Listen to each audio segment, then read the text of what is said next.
It was bad in a funny way, but it wasn't fun bad, if that makes sense. That's it. That's my intro. Hey, I'm Amanda, you're watching Swell Entertainment, and we are finally back with another movie review for Swell Entertainment. Stopped doing these for a while, obviously, to be respectful of the strikes that happened last year, and then I just wasn't motivated to make one at all because nothing really got me worked up, I guess you could say. So we are finally back because Madam Web is not good in a way that is fascinating. I think the last superhero-esque movie review I did was for Morbius, or comic book movie, I should say, was for Morbius. And Morbius was bad in a way where you knew they tried to make that movie good. You know, like, you know that they put that out and they're like, we made an incredible movie. And then people watched it and they were like, it's Morbin time. No. This is a movie where I'm genuinely confused how it made it to theaters. But really fast, guys, I want to take a temperature check. I was reached out to by TrovaTrip to potentially host a trip for my audience. Basically, there is a questionnaire in the description box that I would like for you to try and fill out if you are at all interested in potentially traveling with me. This could potentially be a really fun experience. You would get to meet other viewers, as well as go potentially to another country with me and be a part of a Swell Entertainment video. I've always called the MCU the group project from hell, and Sony is just that one kid who desperately wants to be a part of like the cool kids group with their movies. And so they're doing a lot of try-hard projects that just don't really get into it. I don't necessarily think that that is the fault of the directors and writers and things like that. I do think that is in more production executive side of things, making that push. So though this was not a good movie, and I do not think it should have been released in the format that it was, I don't think it's like one person's fault. I've been seeing a lot of people talk about superhero fatigue in regards to this movie. That's not this movie's problem. That's what's happening with all of, let's say, the Disney Plus shows for the MCU, okay? That's superhero fatigue. I don't want to keep watching these shows. I stopped a while ago now for those shows. People are like, oh, can you do a review of this? I didn't watch it. I was the friend for years who bullied my friends into watching the MCU so they could go to the movie theater with me. Like, I was that friend for years. And the last few years, I'm just like, you ruined it. Like, it's not a fun event anymore. It's not fun for me to go and like engage with these characters and these characters I care about. You're just kind of forcing me to consume all of this. I don't even think it's a binging problem. I think it's just a greed problem, but that's not the point of this. I don't think this is superhero fatigue. Why make this? Why do it like this? Anyways, let's talk about this movie. The movie starts at a very odd point. So they like to spoon feed us in a lot of these movies, which I always think is weird. I don't know if you guys got money to go to another country. I usually think that's what it is you're like, okay, well, we need to be off location because we can't just have everything happen in New York. Can't have that. It starts in Robert's Peru, and it's Cassie's mother, very pregnant, on a research trip. And the entire time I'm thinking something bad is obviously going to happen because why are you 9 months pregnant in the jungle? Like, there's just like, pregnant women can do anything. But some things I'm just like, I'm pulling up the character's name so I don't keep doing this because I will just call him Bad ADR Guy the entire movie. Ezekiel Sims, okay, is the guy that's with Cassie's mother in the jungle. She hired him to protect her. Ominous as hell the entire time. His ADR is really bad. The last time I saw bad ADR was actually one of the escape room movies. I think it was the more recent one. And it was just really bad, but it wasn't as bad as this, because in those instances, I get it. Weird rooms, you want to try and make the voice sounds weird, you know, X, Y, and Z. I get that, using ADR in those situations. Here, though, I don't know if he used an accent. I don't know what they did, but they ADR'd literally every single one of his lines, and it's not done well. It's so jarring. It is so, again, another thing where I'm like, I don't understand why this was released, because it was just so comically bad. Did someone else voice his lines? Like, I really don't know what was going on there. Usually when I do a movie review or a show review, I usually try and give notes as to like how I think we could fix this. I would have literally just scrapped this whole script, frankly. But certain things I do think could have made this less awkward in execution. One, I would not have had this scene. I would have had this scene as a reveal. While Cassie's mom is looking for the spider, she like sends Ezekiel off, and Ezekiel goes into her tent looking sus as hell, starts going in through her tent, going through her journal, and starts photographing the journal. Then she runs up and she's like, I found it. I found the spider. And it's like this special looking spider. Okay. It's the spider that no one's been able to capture ever in the wild or seen in the wild. They just like speculate that it exists, basically. Basically, we know Ezekiel is a bad guy. And so I don't know why we stayed with Ezekiel in that scene versus staying with Cassie's mom and going through the discovery and the relief and the excitement of finding that spider and catching it. Because I think that would have, one, given us a little bit more sympathy for Cassie's mom before Cassie does. Because Cassie feels abandoned, feels like her mom abandoned her. Obviously, like, why did she do something so dangerous? But again, that payoff of, you know, finding that spider, I think would have been very powerful in that opening scene. And then also the shock of him shooting everyone and shooting Cassie's mom once to get the spider from her, I think would have been more of like, oh my God, we just had this really emotional high. Boom, we're in the action immediately. Versus, oh my God, he's gonna do something dangerous and bad because he's our dangerous, bad villain guy. He shoots her, she goes down. All of a sudden, we have these Spider-Man looking-esque people running through, which they were speculated about in the movie, okay? It's like, oh yeah, the legend of this tribe, I believe, who have spider-like abilities, okay? And we find out that it's because they have been bitten by these spiders. But anyways, they rescue Cassie's mom. They bring her to a cave, put her in water, and she's not as scared as I need her to be. I get you're dying and you're just like, wow, this is a lot. You know, you're trying to conserve your strength. But I mean, I feel like I would be really scared. Like, what are you going to do to my baby? Like, I feel like that, like the danger of what's going on. And then it's like, no, they're not going to sacrifice her. They're going to save her.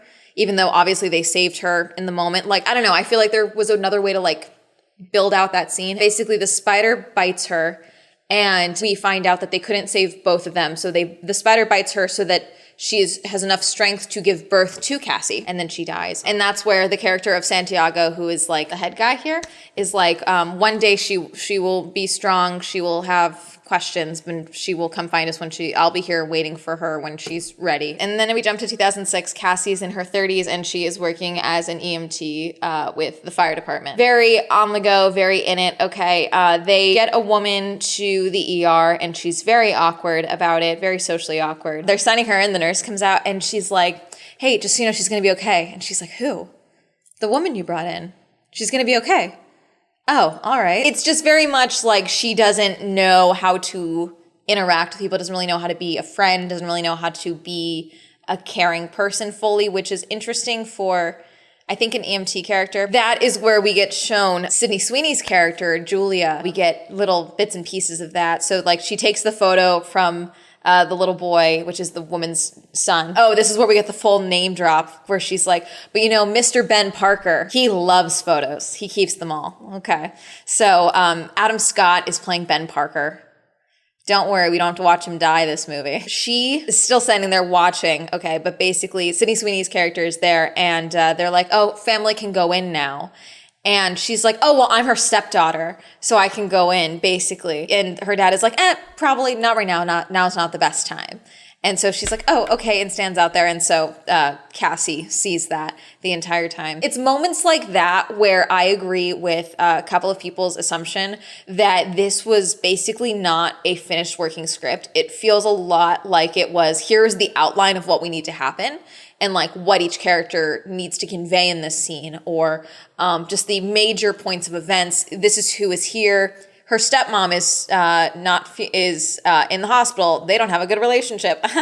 You know, like little things like that. Because some characters say the most obvious things where I'm just like, this could have taken a little rewrite. So I think that instance was that, because there had to have been a better way to show, oh, well, I'm her stepdaughter. It's like, oh, okay. Like versus her being like, saying nothing, or like trying to grab her half brother's hands or whatever and being like, oh, like, let's go on inside, like, or whatever. And then her dad being like, let's not do that. Like, just give us that. Cause then we're like, what the fuck is going on? Because then the payoff later makes more sense. It feels more like it fits than what we got. Basically, that's where we find out that Cassie, you know, was in the foster system. Her and Ben are good friends. They work together, all this stuff. And this scene was fun. Them talking and chatting was fun. Ben's like, I met someone. He's like kind of embarrassed about telling her about it. And she's like, oh, it's serious. A lot of exposition dumps. But it was like a fun little scene where it kind of showed us a little bit more of their dynamic, where it is very much like a brother-sister dynamic, I think, which I think worked really well. He's like trying to get her to go to this event, which we don't really know what it is, but she's like, I'm gonna get roped in. He's like, no, you're gonna be out there grilling with us in the back. And we later find out that it is Mary Parker's bridal shower.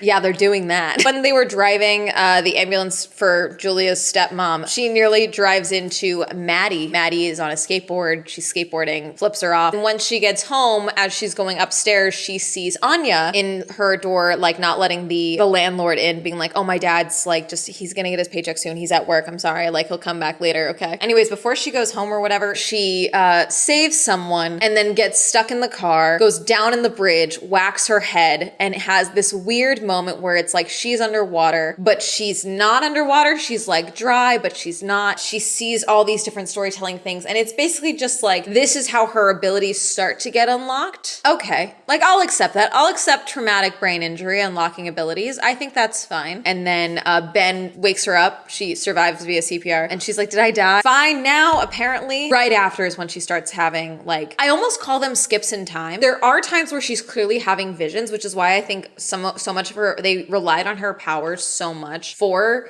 the storytelling. In some instances, it's like she's living through the moments and then she skips back, like someone like just moved the needle on the music to like replay a section for a record.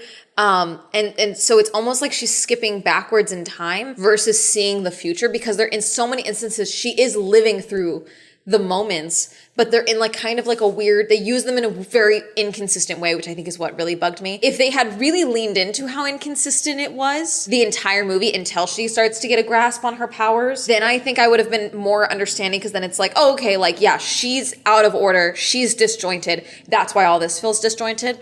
But then when she does get a hold of her powers, it is...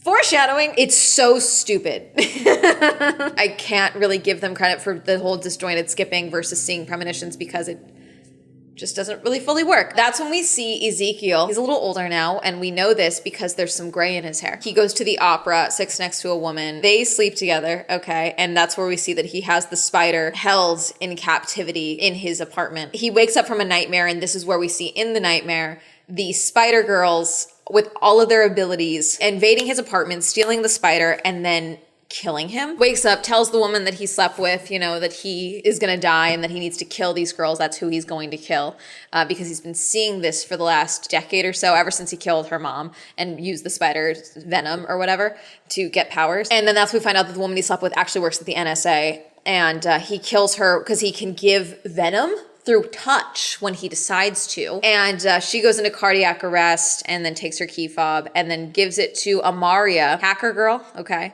to use the access code to the NSA, which you would think that they would start looking into that when she turned up dead. He has given a very detailed view of what the girls look like from the dreams, because obviously if you see them every night, you're gonna know what they look like, and then ages them down to then, and then they are teenage girls. So then that's Julia, Anya, and Maddie as teenagers. So then Cassie goes to the party even though she died, and they're like, oh no, it's fine. And then sure enough, they do rope her in, and it's a bridal shower, and so she has to go and play games. Ben runs in, and he's like, hey, they calling everyone in, there's an emergency. And that's when there is apparently explosives at the Pepsi building? I don't know. But then she sees the ambulance going down. O'Neill is one of the other people at the fire station. He's like, oh, Webb, you're with me. Like, let's go. She's like, let me drive, because she sees him driving and them getting hit. And he's like, no, I'm going to drive. He doesn't get in. He goes. And then as she's walking away, he gets plowed into. He dies. She is essentially on leave. She is obviously upset, and she's at her apartment when Ben calls and is like, listen, if you leave right now, you can still make it to the funeral. She doesn't pick up the phone. While she's there, she has this interaction with a bird flying into the window, and then she skips back in time. She's like, this isn't going to change anything, opens up the window, and instead of hitting the window, the bird flies into the apartment and then flies back out.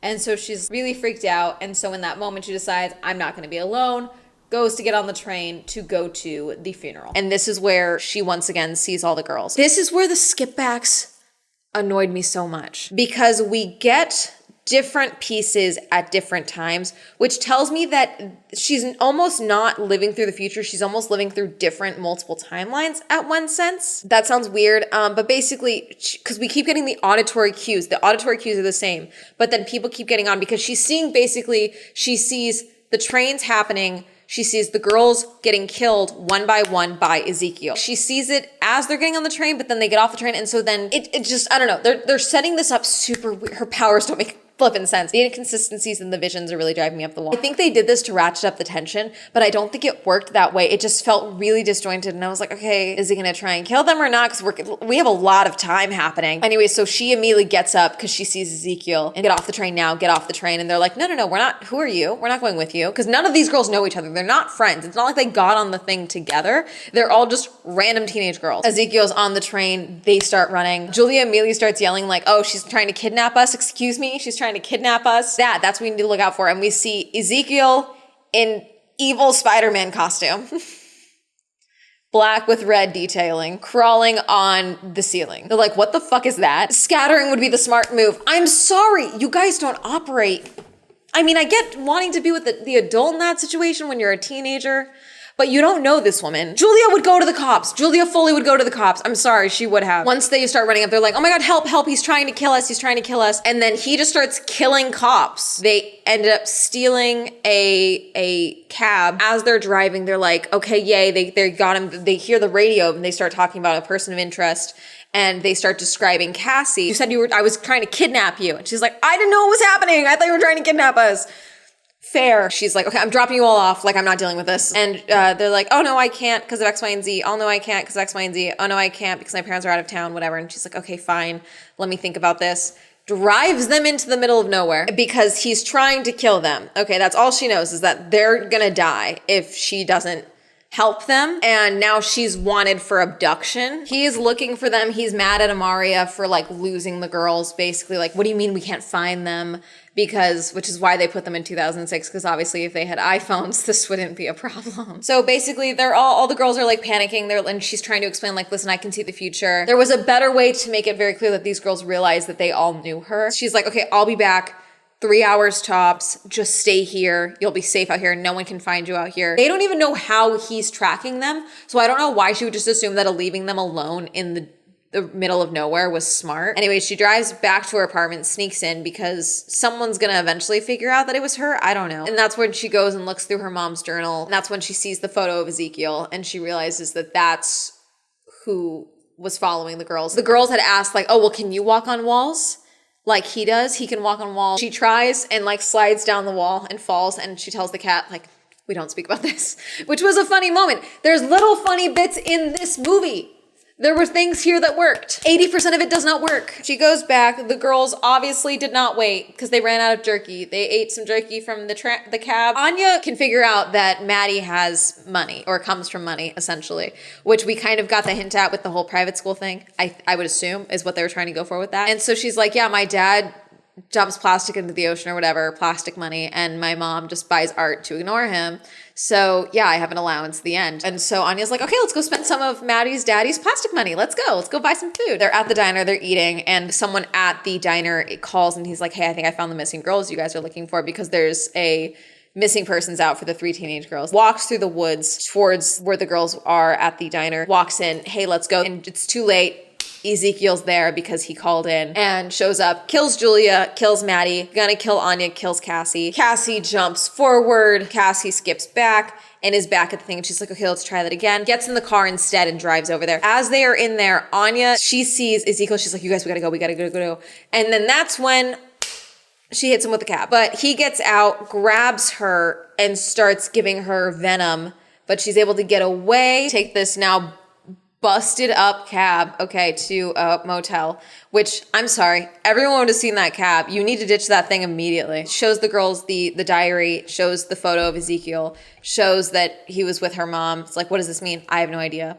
They talk. It's like, whatever, I'm going to call your parents. We have to figure this out. And then that's when we learn the backstory of all of the girls, essentially, as to why they are so gung-ho to not go home. Julia was going to run away. Her mom is in a psych ward. Dad is with his new family. And so she was sent to go live with his new family, and they don't want her around. So she was like, if I ran away, I figured they would miss me. Which, side note, your stepmom was just in the hospital. I don't know if that would have worked the way you thought it was going to. And then it doesn't sound like they're looking for you. So there's that. Anya shares that her dad was deported, and that she can't go to the cops. She can't go anywhere because she could get deported. She could go to the foster system. So she's like, until I'm 18, I can't exist. We literally can't go to the cops. We can't do anything. Maddie just shares, again, what we mostly know. Her parents are rich and they don't like that a child, messed up their life. So she lives with the nanny or the servant or whatever. So she's like, I have no one. I know I keep making these edits, but this is important.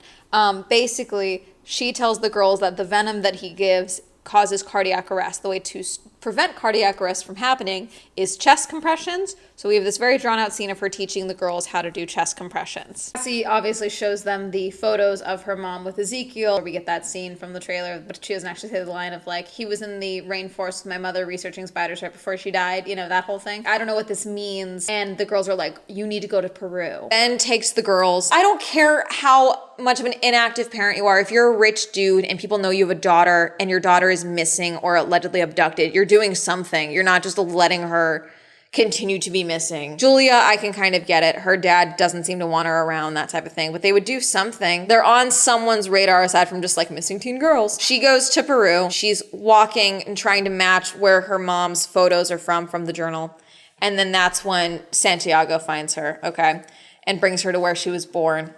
Tells the whole story about like, oh, your powers are magnificent. Like once you figure out how to use your powers, you'll be able to be at multiple places at once in time, I think was the whole thing. And so he like shoves her, but it's like the shove that Doctor Strange does where it's like her soul is leaving her body, but she's here. So she goes into the water and then starts going through what was going on with her mom. So apparently when her mom was very pregnant is when she found out that Cassie was going to be born sick, okay? So she's like, what can we do? What can we do? And she's like, no, nothing. You can do nothing. She's like, okay, I'm going to Peru. Then I'm going to go figure this out because there's evidence that the spider has healing powers. Hugs her mom. Her mom sees her. There's this whole big moment. Okay, I'll accept that. But then she goes back and sees things through a different perspective of her mom finding the spider and all this stuff. And then her mom dying and watching her mom die and then being rescued and then being born and all of that. And she's like, I had no idea. I hated her all this time for putting herself in danger, for not caring about me enough to pause her work. But we don't get to see like, I don't know, stick a fucking training montage in there. Focus your mind. Think. Something. Versus just, surprise, you had a vision in the magical pond land water thing in Peru. Now you got control of your powers. Because she doesn't even do that. She goes all the way back. The girls are gone because Mary's water breaks. The girls and Ben rush Mary to the hospital, or they're starting to. I don't know why the girls didn't need to stay at the house. I get Ben being like, I can't leave you alone. You have to come with me. I get that. But I don't think we even get that moment. So I don't know why they needed to go to the hospital with them. At this point, I don't think they know how he's tracking them. So it's like, yeah, if they haven't found us here, we must be safe here. Stay here. But whatever. Then as they're driving, they see Maddie in in a traffic light. And so Ezekiel starts hunting for them. But they had called 911 to get the ambulance. And so Cassie gets there just in time and goes and steals the ambulance. She sees what's going to happen to the girls and all this stuff again and ends up doing a drive through a parking garage to hit Ezekiel again. Twice this man survives getting hit by cars at high speeds at weird angles, which makes how he dies incredibly stupid. Gets the girls out and she's like, I gotta get them. He wants the girls. He wants us. Like, he'll leave you alone. And sure enough, he does. He's able to get Mary to the hospital, no problem, apparently. He jumps on the car. She charges the paddles, hits the roof. It electrocutes him. That should kill him, I would think. Maybe not to that.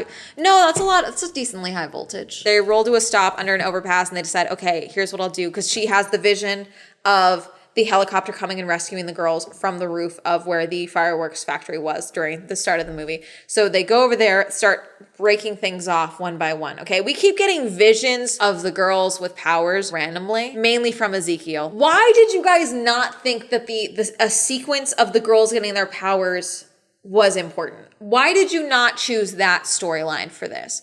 Because yes, you could have had this same experience essentially, maybe not with the Ezekiel angle, okay, but Cassie having to be reluctant mentor to 3 newly powered spider teens, okay? Why did we not do that? Could have had the same characters. Again, Ezekiel, I don't know how he would come into that. Maybe it's the same thing of like, oh yeah, they just got their powers. I need to kill them before they know how to use them. Like while they're still awkward and trying to use their powers, this is when I need to kill them. You could even keep the same storyline structure, but the girls have powers, because why keep giving us these weird little glimpses of them being bad as fuck, okay, being cool as hell, if you weren't gonna do that? I don't really get that. It doesn't work. It's waiting for a payoff that we literally never get. They're hiding from Ezekiel. He found them very quickly. He found them very easily, which, I mean, it seems like this place is abandoned, so I don't know why he would assume that they were there, but that's just me. If he heard the call, that would make sense. Because she calls in for an air evac. Bad things keep happening. Okay. She starts like dodge, get down. She starts to develop strength. Okay. At least because she grabs a chunk of the building falling and uses it as a shield, which they used in the trailer, I think, to demonstrate strength. So she did get super strength at a certain point. They're beating the crap out of Ezekiel. They're trying to protect Cassie. They're trying to protect each other, okay? Then he knocks some stuff down, okay? The fireworks are also going off the entire time. So the girls are stuck at different points of this rooftop. The roof is going to go down. Any of them could die at any moment. And that's when Ezekiel says, you can't save them all. And then that is when she pauses and thinks. And then that's when tendrils of herself expand, like in that vision at the start of a astral projection of herself helps all of the girls individually. And then she's gonna fall. He ends up falling and collapsing and then gets crushed by the different letters. And that's how he dies. The man who survived getting hit by literal vehicles repeatedly gets crushed by steel beams. She's gonna fall. She falls. She goes into the water, whacks her head, goes down. Julia comes down and gets her, swims down, and she's out. They're doing the chest compressions. She opens her eyes. Her eyes are milky. In the hospital, baby is born. Okay, never hears the name. And Cassie has gauze over her eyes, and she's ominous as hell. I love this. Omnipotence would make you weird as hell, okay? I accept that. I accept her being weird and off-putting now. That's my favorite thing. Knowing everything, knowing elements of the future, knowing everything that's going to happen would make you weird as hell. Okay, she does say a line that is really off-putting that I don't think they should have had, because they basically imply that they know that Peter's parents are gonna die. And by implied, I mean they openly state it, because Julia is like, oh yeah, Ben's loving being an uncle, all of the fun without any of the responsibility. And she goes, that's what he thinks, and like kind of smiles as she says it, which implies that she knows that the parents are gonna die. And that she's gonna do jack all to stop it. Obviously, someone on Twitter was like, into the Spider-Verse, they're like, oh yeah, there's canon events, there's things you can't change. But this movie is literally about changing things. So it's like, it just doesn't work in this context. And also, you wouldn't be like, that's what he thinks. Like, you wouldn't be cute about it. I get being ominous and off-putting with everything, but that would be weird. That's bad. And then they're like, oh, friends and family only. Oh yeah, they're all mine. So she's just decided these are now her daughters. Which again, rich parents would still have a problem with this. I don't care how... Goodbye, you know, like I can't have my daughter running around embarrassing me. Like they'd send her to a convent before they'd let her just be adopted randomly. A loft apartment. Okay, the girls are coming in with food. She is now in a wheelchair. She has glasses over her eyes, still ominous and off-putting. Literally little bits and pieces like, oh, bless you, Anya. What? Sneezes, thank you. You know, all this little things popping around. Oh, do you ever see us? And then that's where we get more footage of them fighting in their costumes, including Dakota Johnson in her Madam Web suit that they have in the trailer, but with the visor glasses over her eyes, which are not in any of the promotional images. In the most awkward, embarrassing, standing up for what's right. It doesn't work. You didn't earn that at all. It's not good. It's bad. There was a way to do this differently that was like actually like a hero movie. I don't know. A 6-day total of 24 million. What's the budget on this one? 80 million. Okay. Less than I thought. Still a lot. I don't think you'll get another one. And it's been very, very clear that Sony is using these movies as a way to try and get actors to think they're joining the MCU, which some people are very against actors joining the MCU. I get it at this point, because once you join the MCU, it can be a very good or a very bad thing for your career. It could be the biggest thing you ever do in your career, or it can be expanded appeal through your audience bases, obviously, more money, toy lines, things like that. So I get it. Some people don't understand why actors are still like doing this to their careers. There is still a lot of benefits to it, even if, you know, we don't fully understand what the benefits are anymore. So I can understand why an actor like Dakota Johnson was like, oh, I can be in an MCU movie and I can have, you know, at least a paycheck for the next 8 years, maybe. That'd be great. So, and sounds like, you know, Sydney Sweeney also believed that this was part of the MCU. And also apparently Dakota Johnson left her management. She left WME and went to CAA, or the other way around the time that this all came out. And apparently she bumped into Elizabeth Olsen at one point. Like when she got the news that she was gonna be Madam Web, she was like, oh, like what can I do to like take on such a big role and like the attention that this is gonna bring? And she like gave her pointers or something that like made her feel a lot better about it or something. And so it's like, yeah, there's a lot of notes that make it seem like she believed that she was part of the MCU. I don't think that that's fair to actors, but I also think that that's a problem for management and teams to be like, hey, we want contracts in place. We want X, Y, and Z to fix this movie. I think just moving the timeline. Why put it so that the only time we see the Spider-Woman doing cool things is in visions, like in future projections? It's a payoff we just never get. Once I leave, I feel cheated. Like I feel like you didn't utilize these characters whatsoever. And then even then in these timelines, like they're not speaking. It's just like, oh, here's like a glimpse of what their powers could be like. There's a confidence to them. There's, you know, a savviness to them in their abilities. But like that would have been such a cool, like, yeah, we're still getting those visions, and then we see them as these awkward teenagers just now getting their powers. Like, we could have had that, but I get why you didn't want the training montage because of too many Peter Parker, too many Spider-Man references. But, like, you gave us an origin movie without really the origin movie formula, so this just feels hollow. And I just really don't think it worked. It's a fun 1 out of 5 stars. Like, it's a fun 1-star movie. There's a lot in this that I did like. The chemistry between the actresses, fantastic, okay? Ignore the bad ADR. I believe that these girls were like, it's not that it's hard to pretend that you don't know someone, but like, that was like the camaraderie of, hey, we're all gonna die. We need to fucking get along. Like, that's a fun little dynamic. You know, begrudging babysitter, that's a fun dynamic. There was just more that I think could have been done with this, and I feel like it was like, let's do the first option that we come up with. And I don't think that worked. Or like, let's just water this down as much as possible. I just really don't think this worked. If you saw Madam Web, let me know what you think. If you disagree and you do think that it was fun bad and not just like bad in a fun way, or if you think that there is another way that you would have change the script to make this work, let me know. Comment down below. Reminder, I have a podcast, the Swell Shenanigans Podcast. Reminder, I'm now streaming on Twitch. Reminder that Swell Entertainment is now available on Spotify. Shout out to my patrons. Thank you so much for supporting me on Patreon. If you also support me on Patreon, let me know down below. Like, tell me on social media. That'll be all up here. And that's going to have all the day. Goodbye.